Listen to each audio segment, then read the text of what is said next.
Hey guys, welcome to sigma learning.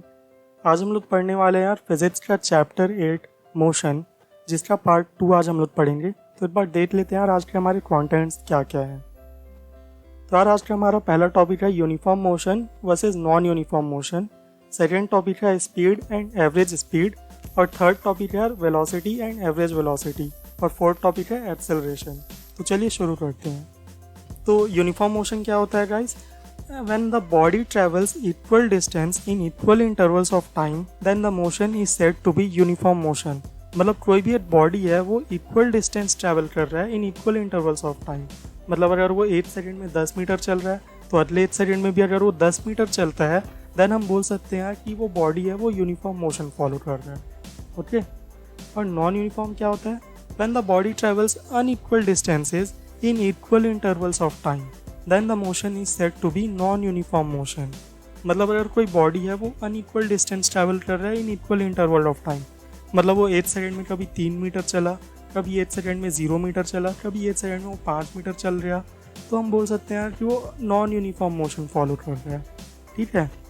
अब एक चीज़ का यहाँ पे ध्यान रखना गाइस कि जो यूनिफॉर्म मोशन होता है उसमें हमारा एक्सेलरेशन ज़ीरो होता है, मतलब उसमें वेलोसिटी चेंज नहीं होता, तो उसमें एक्सेलरेशन नहीं होता है। ये हम आगे पढ़ेंगे कि और नॉन यूनिफॉर्म मोशन में एक्सेलरेशन ज़ीरो नहीं होता।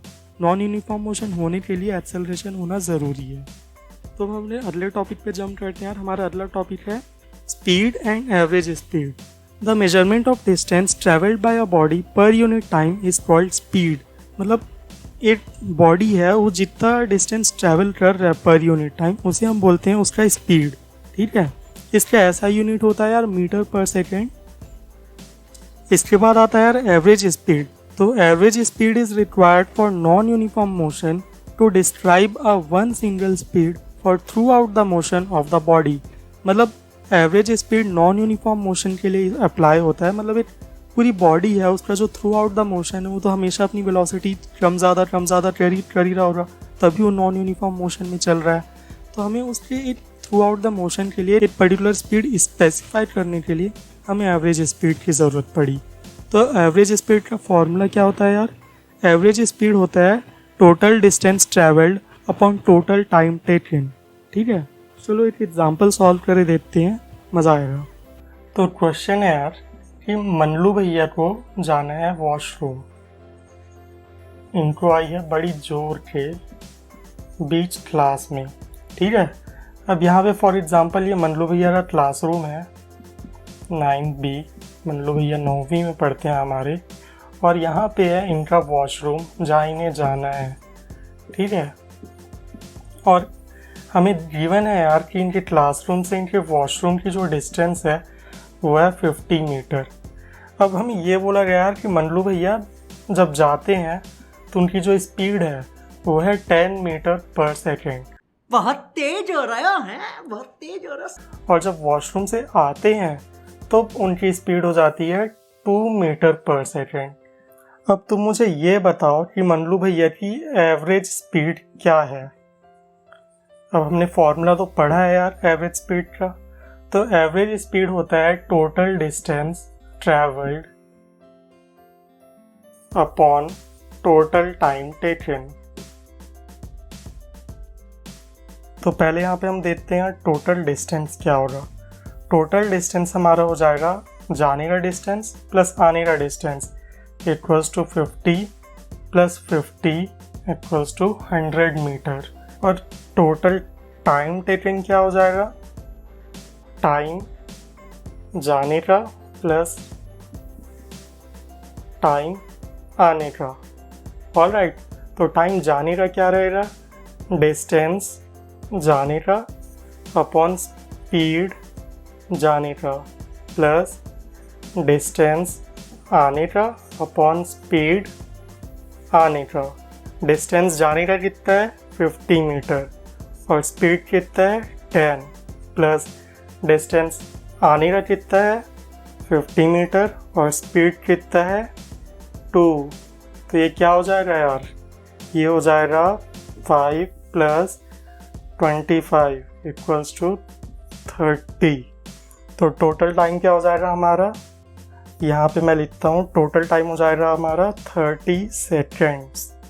अब हमारा टोटल टाइम आ गया, हमारे पास टोटल डिस्टेंस है, तो एवरेज स्पीड क्या होता है फॉर्मूला में डाल दो। एवरेज स्पीड होता है total distance upon total time, मतलब 100 upon 30 equals to 3.3333। Okay guys, तो हमारा अगला टॉपिक आता है velocity and average velocity. Velocity क्या होता है? The speed of a body in a definite direction is called velocity. तो वेलोसिटी ज़्यादा कुछ होता नहीं है गाइस, मतलब सिर्फ स्पीड ही होता है किसी बॉडी का। अगर हम उस स्पीड में एक डेफिनेट डायरेक्शन भी लगा दें, उसमें डायरेक्शन भी स्पेसिफाई कर दें कि वो बॉडी नॉर्थ की साइड जा रही है, कोई भी एक direction, positive direction, negative direction, जो भी, तो हम बोल सकते हैं कि वो उसकी वेलोसिटी है। ठीक है, तो वेलोसिटी ज़्यादा कुछ नहीं, बस स्पीड के साथ डायरेक्शन जोड़ देने पे वो वेलोसिटी बन जाता है। इसका भी ऐसा यूनिट होता है यार, मीटर पर सेकेंड, इस बात का ध्यान रखना। एक चीज़ और यार कि velocity is a vector quantity, it's value changes when either और बोथ इट्स स्पीड और इट्स डायरेक्शन चेंजेस।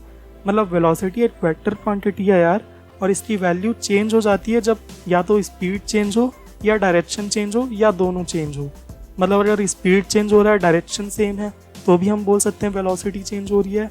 या फिर अगर स्पीड सेम है, 5 मीटर पर सेकेंड की स्पीड से चल रही है, पर डायरेक्शन चेंज हो जा रहा है, कभी नॉर्थ जा रहा है, कभी ईस्ट जा रहा है, कभी वेस्ट जा रहा है, कभी साउथ जा रहा है, तो हम बोल सकते हैं वेलोसिटी चेंज हो रही है।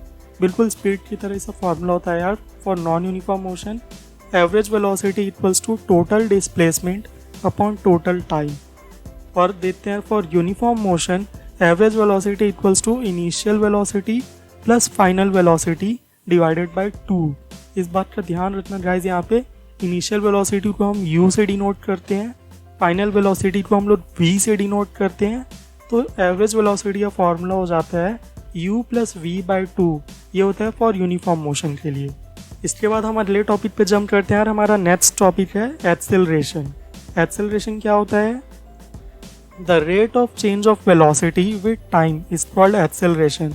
तो जैसा कि हमने पहले टॉपिक पे पढ़ा था यार कि वेलोसिटी चेंज हो रही है, मतलब वो नॉन यूनिफॉर्म मोशन है, तो the rate of change of velocity, मतलब वेलोसिटी जिस रेट से चेंज हो रही है उसे हम लोग बोलते हैं एक्सेलरेशन।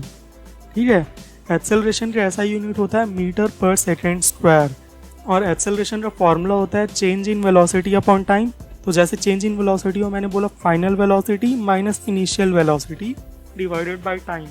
तो जैसे कि मैंने आपको बताया था यार, फाइनल वेलोसिटी को हम v से डिनोट करते हैं, इनिशियल वेलोसिटी को u से डिनोट करते हैं। तो change in velocity upon time क्या हो जाएगा? v minus you upon time या t। एक बात का ध्यान रखना गाइस कि अगर final velocity is greater than initial velocity, मतलब v is greater than u, मतलब हम ये बोलें कि जो बॉडी का वेलोसिटी है वो विद टाइम इंक्रीज हो रहा है, तो हम ये बोल सकते हैं कि उसका एक्सेलरेशन पॉजिटिव है, मतलब वो पॉजिटिव एक्सेलरेशन शो कर रहा है। ठीक है, and similarly if v is less than u, मतलब जो बॉडी का फाइनल वेलोसिटी है वो उसके इनिशियल वेलोसिटी से कम है, मतलब बॉडी का जो वेलोसिटी है वो विद टाइम डिक्रीज हो रहा है, तो हम ये बोल सकते हैं कि उसका एक्सेलरेशन नेगेटिव है, वो धीरे धीरे स्लो होता जा रहा है, तो उसका एक्सेलरेशन नेगेटिव हो जाएगा। और इसी नेगेटिव एक्सेलरेशन को यार हम लोग रिटार्डेशन बोलते हैं या फिर डी एक्सेलरेशन भी बोलते हैं।